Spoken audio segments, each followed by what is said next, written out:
예, 올 초에 법안이 제출되면서부터 관심을 가지기 시작했습니다. 사실은 뭐 법안이 12개인가가 올라와 있습니다. 유사한 법안들이. 근데 그것이 이제 어제 29일 날 법안 소위에서 이제 정리가 되고 통과가 되고 오늘 30일 날 오전에 상임위 국토교통위 상임위에서 통과가 됐습니다. 근데 이 법에 대해서는 제가 올 초부터 그렇게 관심을 갖게 됐는데요. 왜냐하면 이 법안의 최초 명칭이 일기 신도시 특별법입니다. 일기 신도시가 1990년 노태우 정권의 주택 200만 호 공급 정책에 따라서 만들어지게 되는데요. 벌써 이제 30년이 지나가죠. 그래서 상당히 노후화된 계획도시다.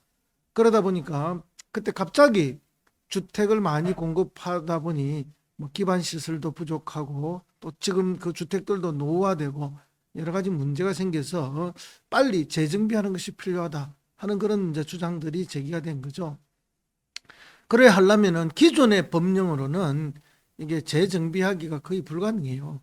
그래서 이제 새로운 어떤 특별한 법을 만들어서 잘 정비할 수 있도록 근거를 만들어 줘야 되기 때문에 이런 논의가 시작된 것이고요.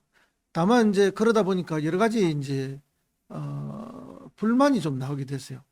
원래 이 일기 신도시를 만들 때도 많은 특혜가 갔던 거죠. 용적률에 있어 특혜가 있었습니다. 그다음에 이제 둘째는 이 일기 신도시가 수도권에만 있잖아요. 그 나머지 지방 지역의 여러 도시들하고 차별이 있다는 거죠. 상대적으로 지역은 차별을 엄청나게 받게 되는 거죠. 이 도시들만 특별법으로 다시 재정비하게 해주면은 나머지 많은 도시들은 역차별을 받는다. 그래서 이제 이렇게 균형 형평이 어긋난다 하는 이런 또 불만이 있어서 이것이 이제 논의가 잘 안 되고 몇 달 지금 흘러갔던 거예요.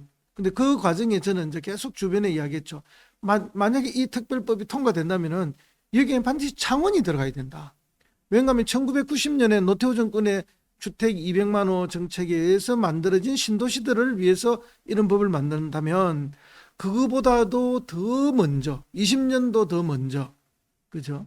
만들어진 대한민국 최초의 계획도시 1974년부터 시작됐죠. 이 창원이 소외된다는 건 있을 수가 없는 일이죠. 근데 이 법은 근거법이 어디에서 나오는가 하면은 택지개발 촉진법에 의해서 만들어진 그런 신도시들을 이야기하는 거예요. 그럼 창원은 택지개발 촉진법에 의해서 만들어진 신도시가 아닙니다. 그 이전에 산업입지법에 따라서 만들어진 배후도시입니다. 그러다 보니까 만약에 이 택지개발 촉진법에 의해서 근거해서 뭐 20년 이상이 되고 100만 제곱미터 이상이다 이렇게 규정이 가버리면은 창원이 포함이 안 되는 거죠. 그래서 이래서는 안 된다. 창원을 포함할 수 있도록 해달라 하는 이제 그런 생각을 가지고 주변에 뭐 시의원들 그리고 국회의원들 또 공무원들한테도 전달이 되도록 제가 이 이야기를 많이 주변에 했습니다. 근데 아무도 노력을 안 하더라고요. 그래서 이제 제가 좀 본격적으로 나서게 되겠다 싶어서 한 2달 전부터 국회에 제출되어 있는 여러 입법 법안들 12개인가 그래요. 그 법안들도 다 모으고 그다음에 법조문 검토도 하고 그러면서 이제 전문가 교수님을 모셔가지고 토론을 한번 했습니다.